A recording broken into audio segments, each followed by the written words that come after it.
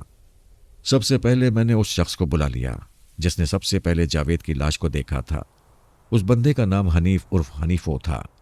حنیفو کی حیثیت ایک کھیت مزدور جیسی تھی۔ آج صبح وہ کھیتوں کی طرف معمول کے مطابق نکلا تو اس کی جاوید کی لاش پر نظر پڑی۔ اس نے شور مچا کر بہت سے لوگوں کو وہاں جمع کر لیا تھا۔ حنیفو، میں نے اس شخص کی آنکھوں میں جھانکتے ہوئے سوال کیا، تم کھیتوں میں کس قسم کی مزدوری کرتے ہو؟ سرکار، میں ہر قسم کا کام کر لیتا ہوں، اس نے جواب دیا۔ فصل کی بویائی سے لے کر کٹائی اور چھڑائی تک ہر کام آتا ہے مجھے۔ آج تم کس کام سے گھر سے نکلے تھے؟ میں نے پوچھا۔ آج کل چاول کی کٹائی کا کام چل رہا ہے جناب، وہ بڑی رسان سے بولا۔ میں بھی اسی مقصد سے کھیتوں کی طرف آیا تھا۔ جس کھیت کے اندر سے جاوید کی لاش ملی تھی، اس کھیت کے اندر بھی چاول کی فصل کھڑی تھی۔ اسی بنیاد پر میں نے حنیفوں سے سوال کیا، کیا تم اسی کھیت کی فصل کاٹنے آئے تھے جس کے اندر جاوید کی لاش پڑی ملی ہے؟ نہیں جی، وہ نفی میں گردن ہلاتے ہوئے بولا۔ میرا کام تو اس سے کافی آگے کے کھیتوں میں چل رہا ہے، بس میں ادھر سے گزر رہا تھا کہ میری نظر پڑ گئی۔ حنیفوں کی بات مجھے ہضم نہ ہو سکی۔ میں نے گھور کر اسے دیکھا اور قدرے سخت لہجے میں دریافت کیا۔ جاوید کی لاش کھیتوں کے اندر 10-12 گز کے فاصلے پر پڑی ہوئی تھی۔ کھڑی فصل کے اندر اتنی دور تک دیکھنا ممکن نہیں۔ پھر تم نے یہاں سے گزرتے ہوئے یہ لاش کیسے دیکھ لی؟ کیا تمہارے پاس کوئی دوربین وغیرہ بھی تھی؟ نہیں جناب، ایسی کوئی بات نہیں، وہ میرے مضبوط اعتراض پر پریشان ہو گیا۔ میں نے بدستور اس کی آنکھوں میں دیکھتے ہوئے پوچھا، ایسی بات نہیں تو پھر کیسی بات ہے؟ وہ جی، میں یہاں سے گزر رہا تھا تو مجھے رفع حاجت کی ضرورت محسوس ہوئی، وہ وضاحت کرتے ہوئے بولا۔ میں اپنی حاجت پوری کرنے کھیت کے اندر گیا تو ادھر جاوید کی لاش پڑی نظر آئی۔ میں اپنی حاجت کو بھول گیا اور بھاگ کر کھیت سے باہر نکل آیا۔ باہر آ کر تم نے سب سے پہلا کام کیا کیا تھا؟ میں نے شور مچانا شروع کر دیا تھا، وہ اپنی وضاحت کو آگے بڑھاتے ہوئے بولا۔ میری آواز پر کھیتوں میں کام کرنے والے بہت سے لوگ جمع ہو گئے تھے۔ جب تم اپنی حاجت پوری کرنے گئے تھے تو وہاں تمہیں جاوید کی لاش پڑی دکھائی دی۔ میں نے کریدنے والے انداز میں پوچھا، کیا لاش پر نگاہ پڑتے ہی تمہیں اندازہ ہو گیا تھا کہ وہ جاوید ہی ہے، تمہارے چک کا ساتھی، نرگس کا گھر والا؟ یہ سوال میں نے اس لیے کیا تھا کہ میں نے جاوید کی لاش کا تفصیلی معائنہ کیا تھا۔ اس کی چٹکی ہوئی کھوپڑی میں سے نکلنے والے خون نے اس کے چہرے کو اس طرح تربتر کر دیا تھا کہ پہلی نظر میں اس کی شناخت اگر ناممکن نہیں تو مشکل ضرور تھی۔ اس کے چہرے کے مختلف حصوں اور لباس پر لگنے والا خون جمنے کے بعد گہری سیاہی مائل رنگت اختیار کر چکا تھا۔ نہیں جی، وہ نفی میں گردن ہلاتے ہوئے بولا۔ میں فوری طور پر اسے پہچان نہیں سکا تھا۔ میں نے کھیتوں سے باہر نکل کر لاش لاش چلانا شروع کر دیا تھا۔ پھر جب لوگ جمع ہوئے اور ہم نے ایک ساتھ کھیتوں کے اندر جا کر دوبارہ لاش کا غور سے جائزہ لیا، تب یہ انکشاف ہوا کہ وہ جاوید تھا۔ اس کی وضاحت معقولیت کے دائرے کے اندر آتی تھی۔ پھر وہاں موجود 2-3 افراد نے اس کے بیان کی تصدیق بھی کر دی تھی۔ لہٰذا میں نے مزید 2-3 سوالات کے بعد حنیف عرف حنیفوں کو فارغ کر دیا۔ اگر حنیفو رفع حاجت پوری کرنے کھیتوں کا رخ نہ کرتا تو عین ممکن تھا جاوید کی لاش 1-2 دن ادھر کھیتوں کے اندر ہی پڑی رہتی۔ یہ ایک اتفاق تھا کہ اس کی لاش بر وقت دریافت ہو گئی تھی، ورنہ میری معلومات کے مطابق ابھی 2-3 دن تک اس کھیت کی فصل کی کٹائی کا کوئی پروگرام نہیں تھا۔ میں نے حنیفوں کے علاوہ بھی وہاں موجود کئی افراد سے پوچھ گچھ کی، لیکن جاوید کو پیش آنے والے واقعے کے بارے میں کسی قسم کی کوئی معلومات حاصل نہ ہو سکی۔ اب میں نے مقتول کے حقیقی متعلقین کی جانب رخ کیا۔ مقتول کی ماں رحمت بی بی اور اس کا سسر خیردین میرے نزدیک ہی موجود تھے، تاہم رحمت بی بی نے اپنے سمدی کی جانب سے رخ پھیر رکھا تھا۔ خیردین کی عمر 50 کے آس پاس نظر آتی تھی۔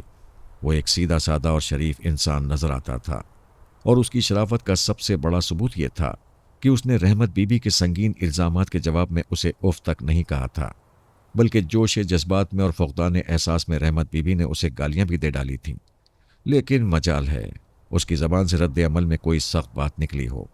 خیردین نے ایک ہاتھ پر خاصی موٹی اور چوڑی پٹی باندھ رکھی تھی، جیسے اسے کوئی خطرناک چوٹ لگی ہو۔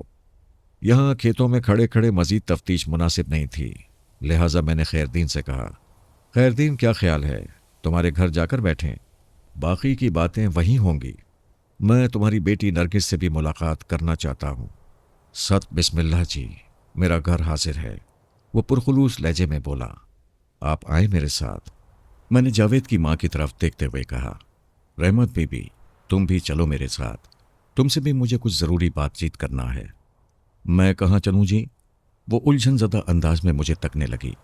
کہاں کا کیا مطلب؟ میں نے سرسری لہجے میں کہا۔ جب میں خیردین کے ساتھ اس کے گھر جا رہا ہوں تو تمہیں بھی وہاں چلنا ہوگا۔ سوال ہی نہیں پیدا ہوتا تھانے دار جی، وہ بتکے ہوئے انداز میں بولی۔ میں اپنے بیٹے کے قاتلوں کے گھر کیسے جا سکتی ہوں؟ رحمت بی بی کے دماغ کی سوئی جس جگہ پھنس گئی تھی وہاں سے فوری طور پر نکالنا ممکن نہیں تھا۔ وہ خیردین اور جاوید کی سسرال والوں کو اپنا اور جاوید کا دشمن سمجھ رہی تھی۔ میں چند منٹ میں اس کی یہ غلط فہمی دور نہیں کر سکتا تھا، اور اگر بالفرض وہ درست بھی سوچ رہی تھی تو یہ ایسا موقع نہیں تھا کہ میں دونوں پارٹیوں کو روبرو بٹھا کر کوئی مناظرہ کراتا۔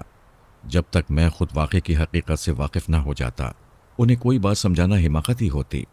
لہٰذا میں نے رحمت بی بی کی طرف دیکھتے ہوئے کہا، رحمت بی بی تم جلال پور جاؤ، میں یہاں سے فارغ ہونے کے بعد سیدھا تمہاری طرف آؤں گا، پھر تم سے تفصیلی بات ہوگی۔ یہ بات اس کی سمجھ میں آ گئی اور وہ فلفور ایک تانگے میں بیٹھ کر جلال پور کے لیے روانہ ہو گئی۔ خیردین کا گھر چک بتی کے وسط میں واقع تھا۔ یہ ایک چھوٹا سا گھر تھا اور گھر کے اندر ہی خیردین نے کریانے کی دکان کھول رکھی تھی۔ اس دکان پر پرچون کے تمام سودوں کے علاوہ سبزی بھی فروخت ہوتی تھی اور موسم کی مناسبت سے ایک آدھ پھل بھی رکھا نظر آتا تھا۔ یہ دکان گھر کی بیٹھک میں سجائی گئی تھی اور خیردین کے علاوہ اس کی بیوی صفیہ بھی امور دکانداری میں اس کا بھرپور ساتھ دیتی تھی۔ علاوہ ازیں خیردین کا بیٹا خاور بھی اس کام میں حسب ضرورت اپنے ماں باپ کا ہاتھ پٹایا کرتا تھا۔ جب میں وہاں پہنچا اس وقت خاور گھر کے اندر موجود نہیں تھا۔ خیردین نے مجھے گھر کے ایک اندرونی کمرے میں بٹھانا چاہا، لیکن میں نے صحن میں بیٹھنے کو ترجیح دی، لہٰذا وہیں پر 2 چارپائیاں بچھا دی گئیں۔ خیردین کے ساتھ ہی ایک چارپائی پر اس کی بیوی صفیہ بھی بیٹھ گئی۔ جاوید کے قتل کے واقعے نے انہیں دکان نہیں کھولنے دی تھی۔ مجھے پتا چلا کہ نرگس یعنی جاوید کی بیوہ اندر ایک کمرے میں بیٹھی ہے۔ صفیہ خالصتاً ایک گھریلو عورت تھی۔ اس کی عمر 45 کے قریب نظر آتی تھی۔ میں نے گفتگو کا آغاز کرتے ہوئے نہایت ہی ٹھہرے ہوئے لہجے میں کہا، مجھے جاوید کی موت کا سخت افسوس ہے۔ آپ لوگوں کے خیال میں اسے کس نے موت کے گھاٹ اتارا ہوگا؟ ہم کیا جانے تھانے دار صاحب، خیردین نے عجیب سے لہجے میں کہا۔ آپ نہیں جانو گے تو پھر اور کون جانے گا؟ میں نے قدرے تلخ انداز میں پوچھا۔ وہ تم لوگوں کا داماد تھا اور جلال پور سے یہاں چک بتی تمہارے گھر آیا تھا، اس کے بارے میں تم لوگوں ہی سے پوچھا جائے گا نا؟ نہیں جناب، ایسی کوئی بات نہیں، وہ بڑی سادگی سے نفی میں گردن ہلاتے ہوئے بولا۔ وہ گھر تو نہیں آیا ہوا تھا؟ کیا مطلب؟ میں نے چونک کر اس کی طرف دیکھا۔ وہ آپ لوگوں کے گھر نہیں آیا ہوا تھا تو پھر چک بتی میں کس کے پاس آیا تھا؟ خیردین بالکل ٹھیک بتا رہا ہے تھانے دار صاحب، صفیہ بات کو آگے بڑھاتے ہوئے بولی۔ جاوید کے یہاں آنے کے بارے میں ہمیں کوئی خبر نہیں، ہمیں تو آج ہی صبح پتا چلا ہے کہ جاوید کو کسی نے قتل کر کے منجی کے کھیتوں میں پھینک دیا ہے۔ لیکن میں نے خیردین کی طرف دیکھتے ہوئے سرسراتی ہوئی آواز میں کہا، وہاں منجی یعنی چاول کے کھیتوں میں تمہاری سمدن رحمت بی بی نے تمہارے سامنے کہا تھا کہ جاوید کل جلال پور سے روانہ ہوا تھا، اس کا ارادہ تھا کہ نرگس کو اپنے ساتھ واپس لے کر جائے گا۔ وہ تو پتہ نہیں جی، اور بھی کیا کیا بولتی رہتی ہے، وہ برا سا منہ بناتے ہوئے بولی۔ اس عورت کا دماغ خراب ہو گیا ہے، پتہ نہیں کیا کیا بکتی رہتی ہے۔ نرگس کی زندگی بھی اسی شیطان عورت کی وجہ سے جہنم بن کر رہ گئی ہے۔ خیردین اسی نوعیت کی باتیں کر رہا تھا جیسی چند روز پہلے خورشید بی بی نے تھانے آ کر مجھ سے کی تھیں۔ میں نے اصل موضوع کی طرف آتے ہوئے پوچھا، تو آپ لوگوں کو جاوید کے یہاں آنے کے پروگرام کی کوئی اطلاع نہیں تھی؟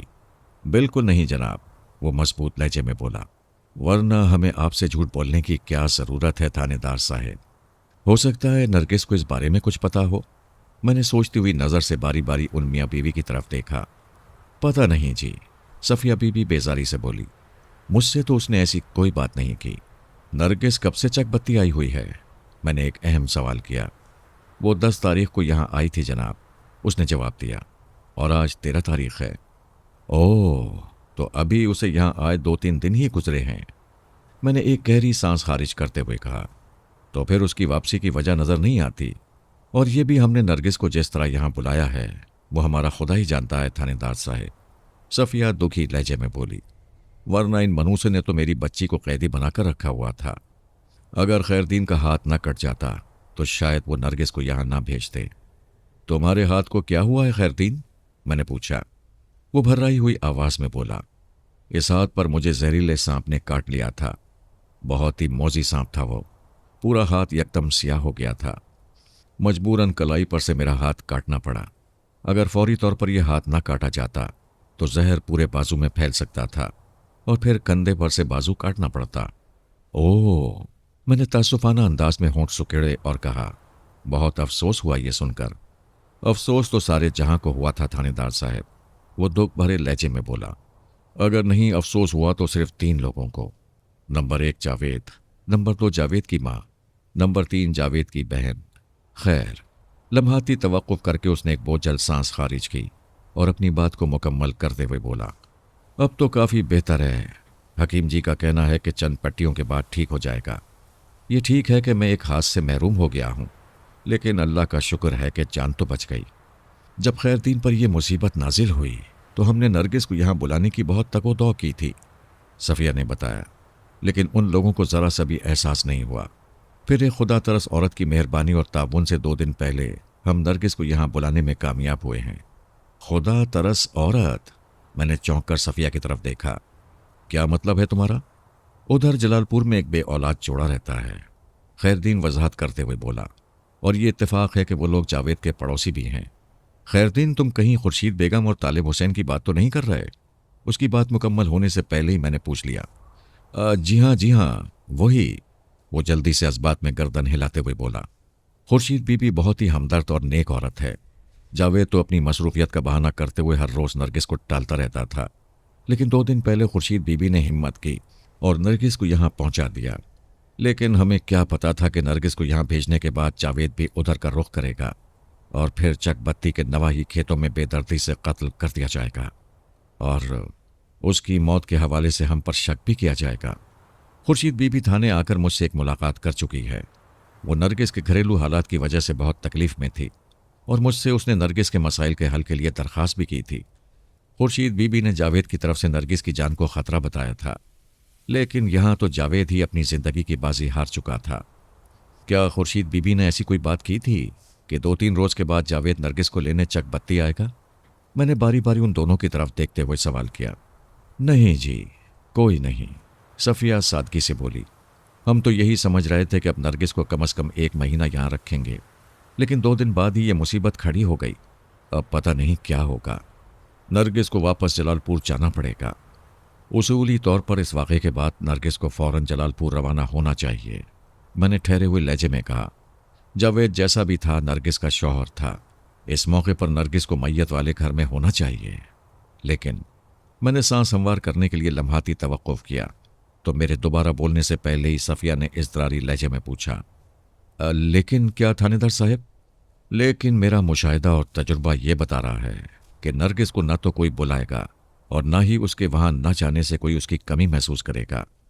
میری معلومات کے مطابق اس گھر میں اور وہاں رہنے والے افراد کے دلوں میں نرگس کے لیے کوئی جگہ ہے اور نہ ہی گنجائش۔ آپ بالکل ٹھیک کہہ رہے ہیں تھانے دار صاحب، خیردین تائیدی انداز میں گردن ہلاتے ہوئے بولا۔ اس کا مطلب ہے آپ نرگس کے سسرالی حالات کو اچھی طرح جانتے ہیں؟ اچھی طرح تو نہیں، لیکن کافی حد تک ضرور جانتا ہوں، میں نے کہا۔